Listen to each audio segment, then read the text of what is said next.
hired Rick Peckham, who goes on in large measure because of this opportunity, and Chief, who had been on the Flyers for 2 years. Yep. Let's start with Rick quickly here. He goes on to the Hockey Hall of Fame. Yeah. He's Jerry enshrined in Cheevers. I call Cheesy. Rick worked with Cheesy with Hartford. Right. And I called Jerry because Hartford was on the verge of moving and all that. And I said to Jerry, I said, I like Rick Peckham. I mean, I like his broadcast. He said, Phil, he's a great guy. He's a give him really good. And we contacted him, and that's how it all started. And they ended up hiring him to do the Never left. TV. Went to the Hall of Fame. And he deserves it. He Phenomenal family. And then good. Bobby Taylor was on with Clarkie on those 2 Stanley Cup teams in Philadelphia. The That's Chief. right. And Chief. Crispy. It's with Crispy. Too. And with Crispy in the Philadelphia. Stanley Cup, also in the Stanley Cups. And Bobby was like, he'd gotten let go by Snyder. Prism. Prism and Snyder. Not so much Snyder. Snyder still liked him and took care of him in an alumni way. But he needed a job. And the first year, though, I used to say to him, Chief, quit saying Philadelphia. He would get confused sometimes because he did it for so long with Philadelphia, right? Did he really? Oh, yeah. I'd say to him, not Philadelphia. He says, I know, I'm sorry. But he got over that pretty quickly. But that first year was a difficult time for him because he was also going through a very difficult divorce same time. And I remember because I was going through the same situation. And, and Chief, though, I thought, and I still think that he did a masterful job and he did a good job here. And he loves it. And he still loves it. What was that day like when you won the Stanley Cup, Henry? Oh, 2004. Remember we went to Well, the bar. It's like watching a child graduate. Graduated from high school or college. Not high school. It's such a warm feeling. And Phil says it better than I do. Well, I tell you, that's the way I felt. That my kid is graduated, I can let go. And I did. See, when Phil got fired, I left the Lightning. He quit right away. Jacques Demers called me up, and I asked Jay Feaster about this later. Neither one of us knew that Jacques could not read or write. We'd go out when we thought back about it. That's why he made a senator in Canada. We'd go out to a restaurant. Invariably, he'd listen to everyone order. We go around the table, and he goes, I think I have what he there is having. Exactly. He would always be the last one to order.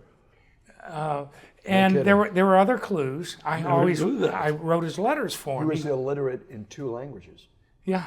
French and English. Right. Yeah. And so he'd have me write letters. First I had to read him the letter.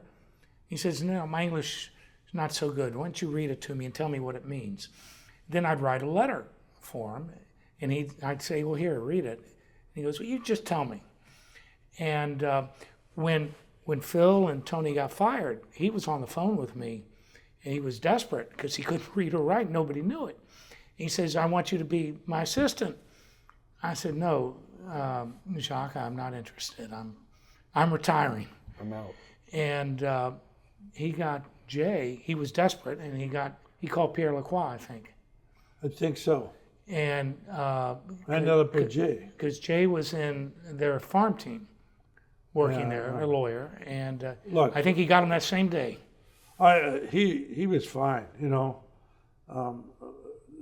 he was a good coach. He could coach hockey. He knew the game pretty well. I didn't have a clue that he couldn't read or write. I never, ever had a clue that he could not And do that. I don't think he did anything to No. to try and get your job. No, he was. That was He Art called Williams' me and deal. he says, "I'm shocked. I didn't know this was happening," and I believe him. But Art Williams was the culprit. Art Williams wanted to go into the dressing room all the time, and I wouldn't let him. He did one time. What was the One score? time, yeah, we got blown out. Jacques came to me and he says, "Phil, you can't have Art coming in the dressing room. We got to stop him. How do we do that?" It's my job to stop him. You know, I mean, I'm the manager. I got to tell him. So I went in. We were in Carolina, and I said, "You're not going in the dressing room. I'm not letting you." He said, "What do you mean? It's my team." I said, "I don't give a damn. You're not going in the dressing room. That's the players and the coaches. I don't go in the dressing room." I never did, by the way. Never. I never go on after the games or anything. I just didn't believe in it. That was the coaches and the players' domain and the public relations people that had to get the players to do things. Not a general manager going in and going this, unless it was imperative to scare the players. And that's what I told Art. I said, when I need you to do it is when I want you to do it. He says, "You can't tell me to do it." I said, "I'm not letting you go in." I literally blocked him with my body to going in Carolina. We got back, and Tony and I were history. Was Vinny here? Had you drafted Vinny LeCavalier by this Yes. time?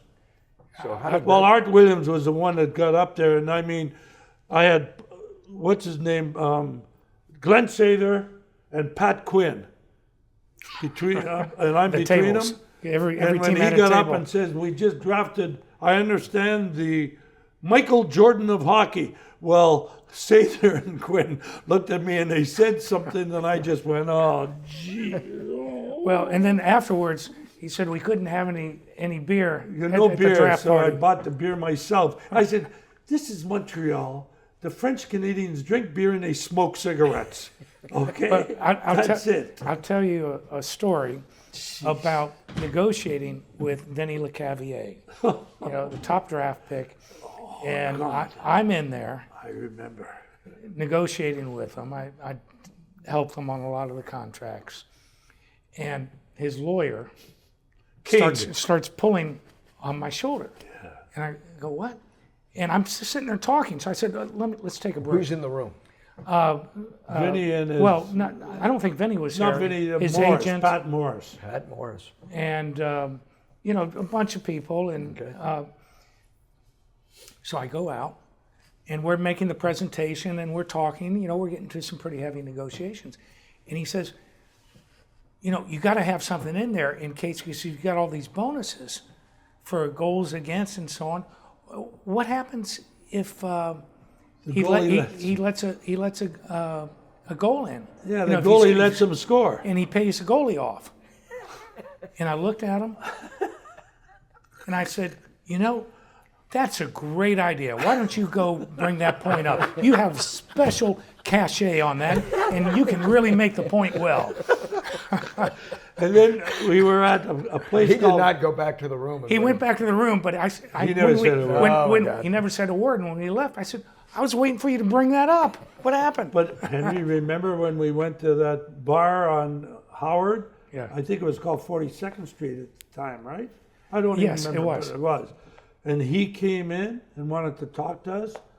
And I went outside and he was like, "Don't like the way you did that with Le Cavalier. Both Art and I think that he's gotten too much money. He's not worth that." I said, "Look, the year before Joe Thornton was drafted, here's what Boston paid him. We're paying him 10% more. That's it. That's what it is, or else he goes back to junior. And if he goes back to junior, he can go back in the draft in a year or two. And then we don't have a player. And Vinny's going to be a good player." He says, "I don't understand." I said, "You don't understand." Remember, I came back in and I said, "Henry, I wanted to punch him so hard. I just wanted to give him about a 6-incher, you know? Boop. That's all." Well, we had some tough times. There was the Oh, When the look, I Ja- get red thinking about that. when the Japanese owned the team, we were having scouting meetings, pre-draft meetings in Pittsburgh. Yeah, true. Oh, that was another thing. And there was one of the Japanese, I think Steve Oda was there, and one of his assistants was there, and he was listening. They were listening. I mean, the owners never sit in on No, they don't the scout meetings. And he's sitting in there, and he go, "Oh, let's see what," I think his name was Hero. Yeah. He says, "Let's see what Hero H-I-R-O. said." And he had the Bible, the statistics of all the players, the Sporting News Bible. He says, "Oh, let me look." And he'd open up, he goes, "Oh, very good player, very good statistics." And we sat through that. Tony almost died. Oh, he wanted to. Tony says, "I can't take much more, Phil. I really Six can't." incher? He went the 6 incher? Tony would like to give a 12-inch. Now, these were not my friends. These were not Nippon Ham fighters. No. Look, we went through a lot, We're all here. and we're here, and we're still 30 years doing later. our And thing. look on the And look impact what's happened. that this team, it started from, with a couple nickels in our pocket and Phil Esposito. You two guys. And look what has come and happened to this community. And we've look won at- 3 Stanley Cups. Toronto hasn't won a cup since '67. On the next episode of Lightning Lore. The arena's got to be downtown.